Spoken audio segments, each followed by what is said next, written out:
Hello, everybody. Buddy Web Midland, Texas. Saw something interesting on my Facebook yesterday. Right here, here is this picture, and right here a message from Eccentric Brewing Company saying they will not be renewing their alcohol permit on May 3rd, and come get beer down there. And I shared that, and I wrote that this was the company that Aaron Pachlhofer started with money granted to him from the City of Midland.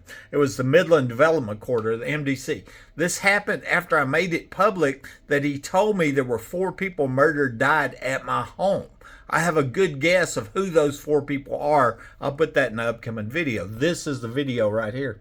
Okay, so I put some comments down here basically to follow that up, and I'm going to show you real quick. Okay, first one here, it shows the print screen. It says Aaron Pachlhofer, the owner of Eccentric Brewing, told me there have been 4 people murdered, died in my home, and then asked me if I knew their names. I now have a guess, but obviously he does know their names. Okay, this was his message to me right there. You can see it. I wish you luck in life. I'm well aware of the many corruption accusations against the Midland police. I'm not so sure it's a secret police scenario as much as it's pure criminal activity by the police. But if I can ask, there were 4 people murdered, died in your house. What are their names? Some people made a point of this question mark, and that was just a punctuation error that he made, because that's obviously a statement. He didn't say there were 15 people murdered, died in your house. There was 2 people murdered. He said 4. He knew exactly how many people were murdered, died in my house, and obviously he knows their names. I don't know their names. Okay. So, anyways, what I saw on Facebook later, which is interesting, is I shared what Aaron told me, and I saw where the Midland Development Corp had given him money. Eccentric Brewing Company got its start after winning a $72,000 grant awarded by the Midland Entrepreneurial Challenge. Its owners, Jamie Eel and Aaron Pachlhofer, soon began local operations in 2018, Eccentric Brewing. And so the question was asked, I've made videos about this before. Was that hush money so he wouldn't report the multiple murders? Was it in return for not reporting these murders, we're going to give you some money and you're going to start up your dream business? It seemed like a fair question. Is that what was going on?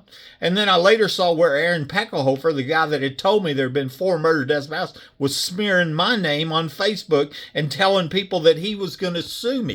Can you imagine that? I took a print screen of him telling me about, some mass murderers, some serial killers, and then he's going to sue me, after the city gives him money, And here's Aaron Pachlhofer said, "For God's sake, don't tell B.W. Webb you might put his delusions into overdrive." See, he's smearing my name in the public, and that's what they've done to cover up these murders, And here's a Laura Atwood Fieldhouse says they have secured all tunnels were safe. So I suspect automatically Laura Atwood Fieldhouse may know something about the crimes and murders connected with the underground homes. Here's Aaron Pachlhofer. Honestly, I'm moving to take him to court. I'll put up with 6 years of slander and libel from him. I've got a print screen of what you said, Aaron. And Laura Atwood Fieldhouse says, "That's awful. I'm so sorry to put you through this. I watched a little of the stuff and I ran." You ought to be running from these serial killers that Aaron Pachlhofer told me about. That's who you ought to be running from. That's who's dangerous. And here's a comment that was I believe this is on YouTube, and I believe that Aaron P is Aaron Pachlhofer, and here he is trying to me is what I believe he's trying to talk me into selling my home and moving. Well, that's what they've tried to do, is terrorize me out of my home so they can cover up the crimes and murders here. Then why are you still there? Why don't you move? I already got the money from the city. Why don't you move?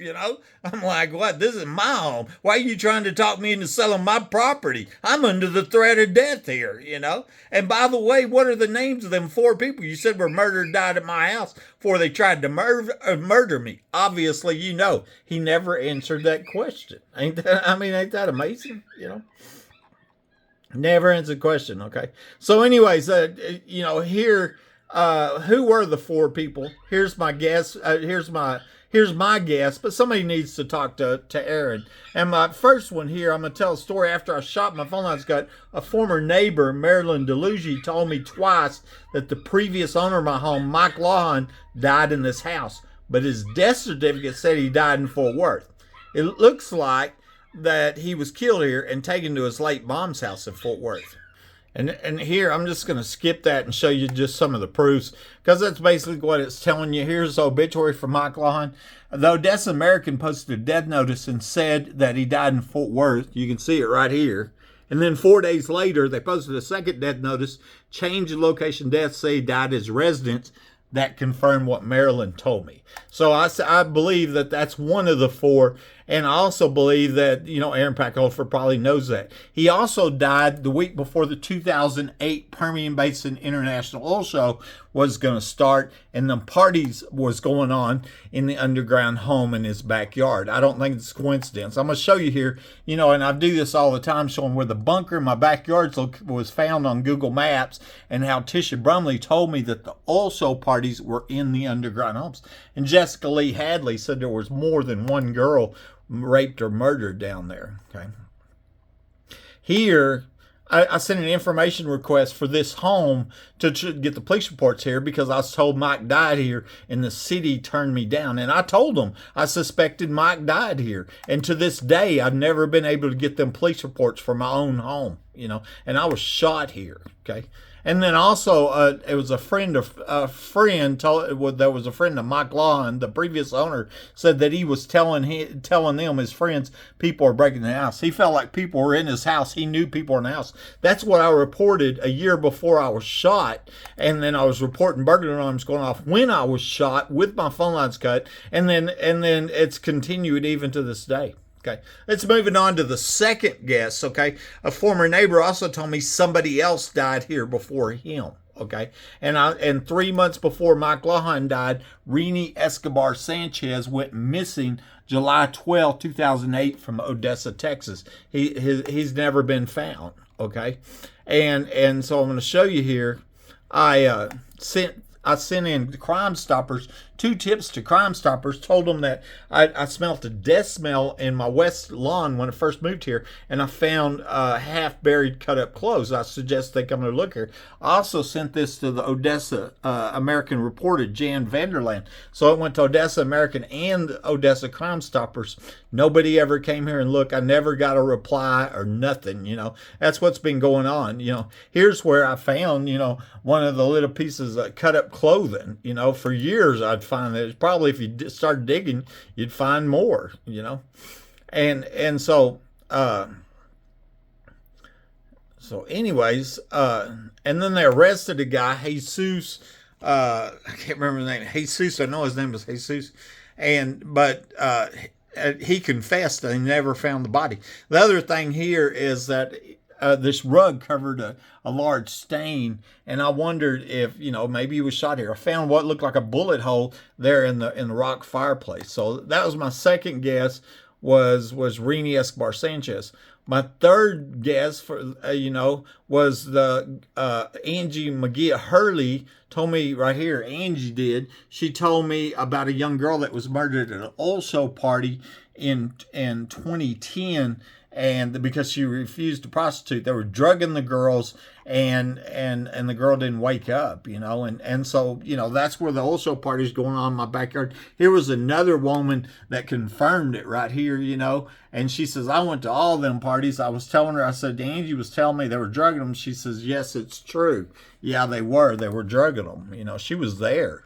So it was 2 people at that oil show party, The problem is the police corruption. That's been the problem, okay? And then the last person, the fourth person, I think might have been Matt Hyman, landman attorney.